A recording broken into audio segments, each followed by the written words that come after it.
The deep dive में आपका एक बार फिर स्वागत है। आगे बढ़ने से पहले एक छोटी सी पर बहुत ज़रूरी बात। हम यहाँ एक कमाल की किताब के कुछ हिस्सों पर चर्चा कर रहे हैं। बिल्कुल।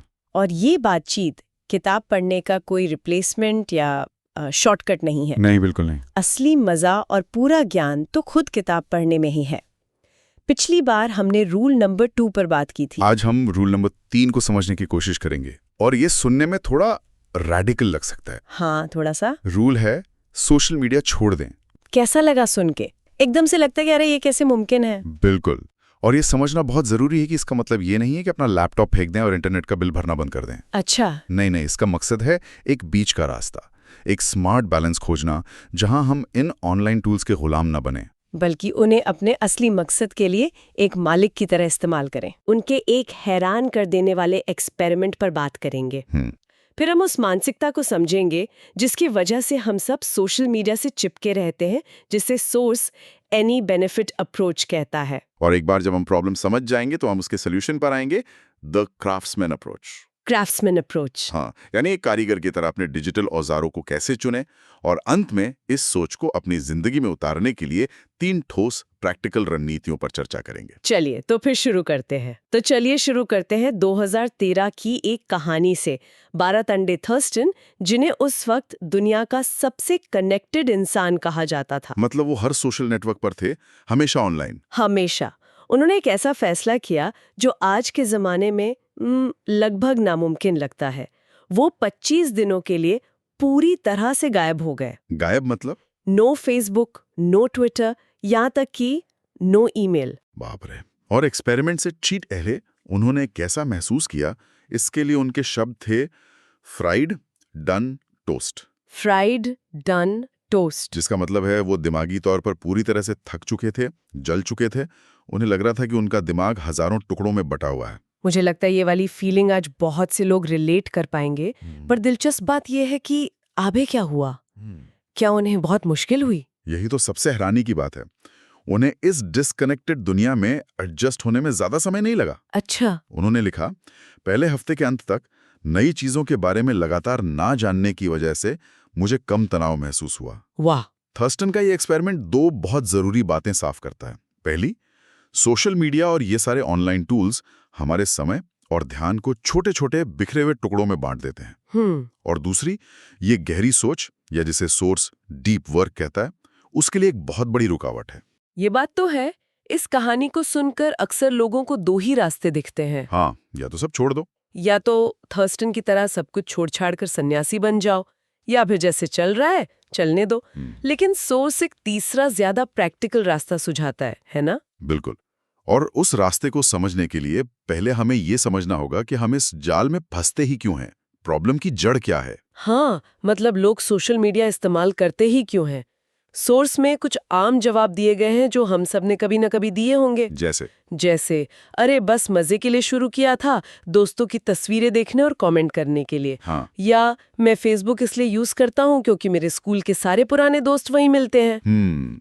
सुनने में तो बड़े हार्मलेस से फायदे लगते हैं। वही तो। और यहीं पर प्रॉब्लम की जड़ है, जिसे सोर्स एनी बेनिफिट अप्रोच कहता है। Any benefit approach? इसका मतलब है अगर किसी टूल का कोई भी छोटा मोटा जरा सा भी फायदा मिल रहा है तो हम उसे इस्तेमाल करना सही मान लेते हैं। हम ये नहीं सोचते कि उस छोटे से फायदे के मुकाबले नुकसान कितना बड़ा हो सकता है। मतलब ये कुछ ऐसा हुआ कि मैं कहूँ इस जंक फूड में थोड़ा सा विटामिन सी है तो इसे खाना ठीक है, और मैं ये पूरी तरह से नजरअंदाज कर दूं कि इसमें कितना ज्यादा शुगर, फैट और केमिकल है जो मुझे नुकसान पहुंचा रहा है। आपने बिल्कुल सही एनालॉजी दी है। अच्छा। तो यही मानसिकता है। हम उस एक छोटे से पॉजिटिव पे फोकस करते हैं और सारे बड़े नेगेटिव्स को अनदेखा कर देते हैं। ये टूल्स कितने एडिक्टिव हैं, ये हमारा कितना ध्यान और समय उन असली चीजों से छीन लेते हैं जो हमारे लिए ज्यादा जरूरी हैं। जैसे हमारा काम, हमारे रिश्ते, हमारी हॉबीज। ये सब हम सोचते हैं नहीं। तो फिर इसका समाधान क्या है? अगर एनी बेनिफिट सोच गलत है तो सही सोच क्या है? इसका एक बेहतरीन विकल्प है द क्राफ्ट्समैन अप्रोच, यानी एक कारीगर वाली सोच। कारीगर वाली सोच। इसे समझने के लिए सोर्स में एक किसान फॉरेस्ट प्रिचार्ड का बड़ा मजेदार उदाहरण दिया गया है। अच्छा। रिचर्ड एक कारीगर की तरह अपने काम के औजारों का बहुत सोच समझकर चुनते हैं। उन्होंने घास काटने और बांधने वाली मशीन, जिसे हे बेगर कहते हैं, उसे खरीदने का सोचा। अब ज्यादातर लोग क्या सोचेंगे? अरे वाह, मशीन से काम आसान हो जाएगा, खरीद लो। पर उन्होंने ऐसा नहीं किया। उन्होंने पूरा हिसाब लगाया। पहले तो सीधे खर्चे, मशीन का डीजल, उसकी मरम्मत का खर्च, उसे रखने की जगह और ऊपर से टैक्स। एग्जैक्टली। पर वो यही नहीं रुके, उन्होंने अपॉर्चुनिटी कॉस्ट के बारे में भी सोचा। हाँ, ये बड़ा दिलचस्प पॉइंट है, अपॉर्चुनिटी कॉस्ट। उन्होंने सोचा, अगर मैं पूरी गर्मी ये घास बनाने में लगा दूं तो मैं वो समय किसी और काम में नहीं लगा सकता। तो उन्होंने क्या किया? तो उस समय का इस्तेमाल उन्होंने मुर्गियों को पालने में किया, जिससे उन्हें अच्छा खासा मुनाफा हुआ। ये होती है गहरी सोच। कमाल है। और वो इससे भी आगे गए। उनका विश्लेषण और भी गहरा था। उन्होंने हिसाब लगाया कि बाहर से घास खरीदने पर उन्हें सिर्फ जानवरों के लिए प्रोटीन ही नहीं मिलता, बल्कि साथ में खाद भी मिलती है, जो उनकी जमीन के लिए बहुत पौष्टिक थी। बिल्कुल। उनका निष्कर्ष था, soil fertility is my base line, यानी मिट्टी की उर्वरता मेरी बुनियाद है, मेरा सबसे बड़ा एसेट है। और इस पूरे हिसाब किताब से वो घास की मशीन उनके लिए फायदेमंद नहीं थी। और उन्होंने उसे नहीं खरीदा। वाह, मतलब उन्होंने एक मशीन को अपने सबसे बड़े लक्ष्य, मिट्टी की सेहत, के तराजू पर तौला। बस यही क्राफ्ट्समैन अप्रोच है। इसका सार ये है, सबसे पहले अपने पेशेवर और निजी जीवन के उन मुख्य लक्ष्यों को पहचानें जो आपकी सफलता और खुशी तय करते हैं। फिर किसी भी टूल को अपनी जिंदगी में तभी जगह दें जब उसका पॉजिटिव असर उसके नेगेटिव असर से कहीं ज्यादा, मतलब सब्सटैंशियली ज्यादा हो। तो ये एनी बेनिफिट सोच से कहीं ऊंचा मयार है। बहुत ऊंचा। ये बस कोई भी फायदा चलेगा नहीं है, बल्कि ये सवाल है कि क्या ये फायदा मेरे सबसे जरूरी लक्ष्यों के लिए वाकई बहुत बड़ा है। ठीक है, तो ये सुनने में तो बहुत अच्छा लगता है, पर एक किसान तो अपनी मशीन चुन सकता है। मैं अपने फोन पर फेसबुक और ट्विटर को लेकर इतना गहरा एनालिसिस कैसे करूं? मतलब असल जिंदगी में इसे लागू कैसे करें? बिल्कुल वैलिड सवाल है, और सोर्स इसके लिए 3 बहुत प्रैक्टिकल रणनीतियां बताता है। ओके। पहली है, अपनी इंटरनेट की आदतों पर 80-20 का नियम लागू करें। 80-20 का नियम, मैंने इसके बारे में सुना है। मतलब 80% नतीजे सिर्फ 20% कोशिशों से आते हैं। एग्जैक्टली। इसे the law of the vital few भी कहते हैं, और इसे अपनी डिजिटल आदतों पर लागू करना है। अच्छा, कैसे? सोर्स में मैल्कम ग्लैडवेल और माइकल लुइस जैसे सफल लेखकों का उदाहरण है। वो ट्विटर इस्तेमाल नहीं करते। ऐसा नहीं है कि वो इसके खिलाफ हैं, पर उनके खास लक्ष्यों के लिए, यानी बेहतरीन किताबें लिखना, ट्विटर के नुकसान उसके फायदों से कहीं ज्यादा हैं। तो मैं इसे खुद पर कैसे लागू करूं? इस पे क्या स्टेप्स हैं? तरीका बहुत सीधा है। स्टेप 1, अपने बड़े हाई लेवल लक्ष्य पहचानें। चलिए उदाहरण के लिए 2 लक्ष्य लेते हैं। ठीक है। एक निजी लक्ष्य, दोस्तों से गहरे और मीनिंगफुल रिश्ते बनाए रखना, और एक पेशेवर लक्ष्य, बेहतरीन असरदार कहानियां लिखना। ठीक है, लक्ष्य तय हो गए। अब स्टेप 2, अब हर लक्ष्य के लिए उन 2-3 मुख्य गतिविधियों की लिस्ट बनाइए जो सीधे तौर पर इन लक्ष्यों को पूरा करने में मदद करती हैं। अच्छा। जैसे दोस्तों वाले लक्ष्य के लिए वो 2-3 चीजें क्या होंगी? शायद उनके साथ लंबी गहरी बातचीत करना, साथ में बैठकर खाना खाना, या कोई एक्टिविटी साथ में करना। सही है। और लिखने वाले लक्ष्य के लिए होगा धैर्य के साथ रिसर्च करना और बिना किसी भटकाव के ध्यान लगाकर लिखना। परफेक्ट। अब आता है स्टेप 3, जो सबसे जरूरी है। अब अपने सोशल मीडिया टूल्स जैसे फेसबुक या ट्विटर को इन मुख्य गतिविधियों के पैमाने पर तौलें। ओके, खुद से पूछें, क्या फेसबुक दोस्तों के साथ लंबी गहरी बातचीत या साथ बैठकर खाना खाने जैसी गतिविधियों पर कोई बहुत बड़ा सब्सटैंशियल पॉजिटिव असर डाल रहा है? अब जब आप ऐसे पूछ रहे हैं तो जवाब नहीं लगता है। फेसबुक शायद मुझे मेरे दोस्त के बच्चे की नई तस्वीर दिखा दे, हाँ, पर वो उस गहरी दोस्ती को बनाने वाली असली गतिविधियों में तो कोई मदद नहीं कर रहा। उल्टा उस पर बिताया गया समय मैं शायद दोस्त को फोन करने में लगा सकती थी। एग्जैक्टली। ये एक जीरो सम गेम है। कम असर वाली गतिविधियों पर बिताया गया हर मिनट ज्यादा असर वाली जरूरी गतिविधियों से चुराया गया मिनट है। ठीक है, तो पहला तरीका हुआ अपने मौजूदा टूल्स को बहुत बारीकी से परखना। लेकिन क्या ये काफी है, या सोर्स इससे भी कोई बड़ा कदम उठाने की सलाह देता है?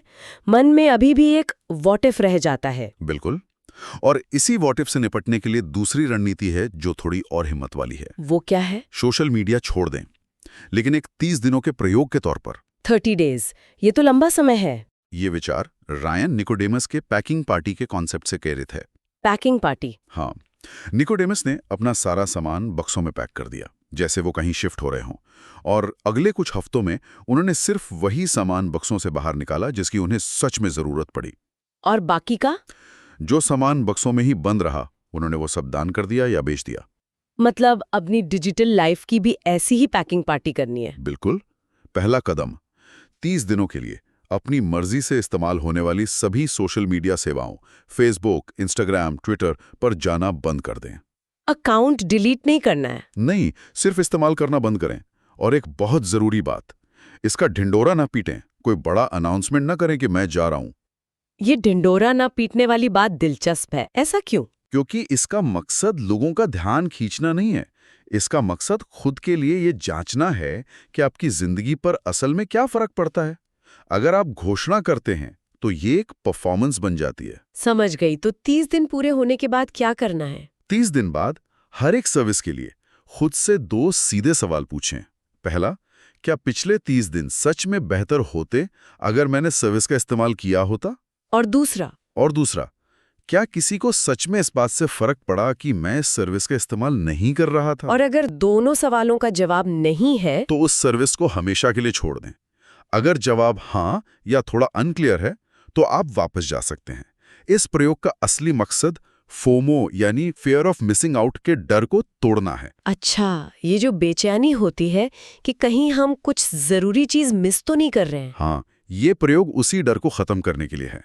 आपको एहसास होगा कि ये उपकरण उतने जरूरी नहीं है जितना हमें लगता है। तो हमने अपने टूल्स को परखा और एक डिटॉक्स भी कर लिया, लेकिन उन पलों का क्या जब हम बस बोर हो रहे होते हैं और आदतन फोन उठाकर स्क्रॉल करने लगते हैं?